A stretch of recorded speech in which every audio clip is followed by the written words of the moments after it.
Hello everyone. This is Dr. R. Rajakrishnan, MPT neurotherapist and assistant professor working in SNS College of Physiotherapy. In last two videos, we saw about what is Whirlpool Bath and what are the therapeutic effects and what we can do in those two videos. In this video, we are moving last part of this Whirlpool Bath in the hydrotherapy. In this, the clinic there are some indications. We should know the indications of the whirlpool therapy to give the whirlpool bath to the patients. For example, we can give it for the wound management. We can give it for the pain relief. We can give it for the stiffness and edema. And apart from this, we can give it for the neuro patients like stroke. We can rehabilitate in the hydrotherapy. In the wound management, the necrotic tissues will go and the cleansing process will be done in the wounds. And pain relief, the musculoskeletal pain and neuropathic pain will get reduced. In stiffness and edema, it plays a major role. The warm water and the turbulence will reduces the joint stiffness. The post-traumatic edema will getting reduced.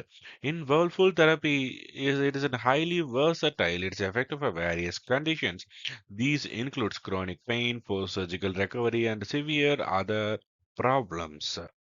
Uh, in my point of view, if you are knowing about the indication, it is more important than you should know about the contraindication. The contraindications part is the contraindication part is the very much important part in the physiotherapy, or not only in the physiotherapy, in all the medical fields. We should know what we don't do to the patients. It is it is more effective than what we should do to the patients. The precautions and contraindications are when we should avoid these treatment to the patients. The main contraindications are like it is an if it is an acute inflammation is there, we should not use this Whirlpool bath or an hydrotherapy.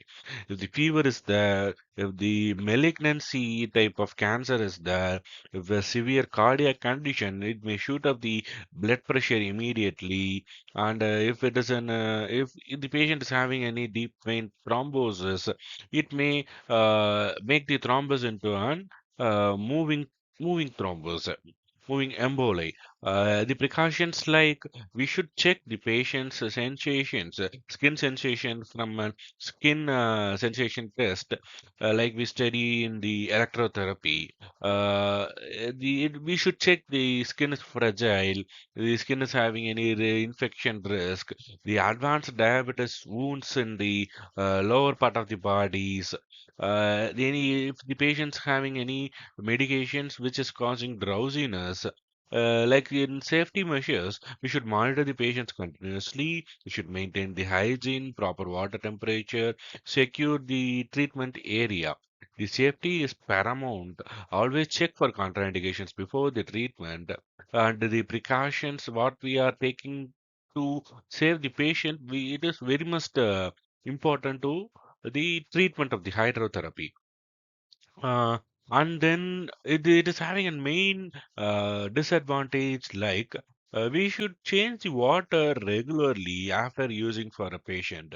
If he's having any skin allergies, it may spread to the another patient. So it is the main disadvantage using this Whirlpool bath or hydrotherapy. The treatment procedure includes we should assess the patient. If we are assessing the patient right correctly, the 75% of the treatment is almost done in my perspective. We should prepare the patient. We should fill the water in those whirlpool bath, and we should check the temperature, and we should carefully position the patient there, and we should ensure the comfort and safety. We should monitor the patient's vital signs regularly during the treatment. If there are any adjustments required, we should do the settings in the temperature.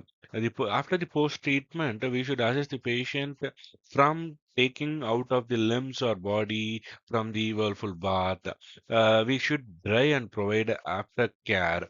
Administering whirlpool bath approach follows each step delicately and optimal uh, and the case studies we can use it for a burn rehabilitation, sports injury recovery, arthritis management.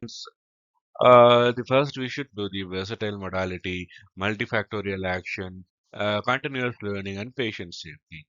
Thank you.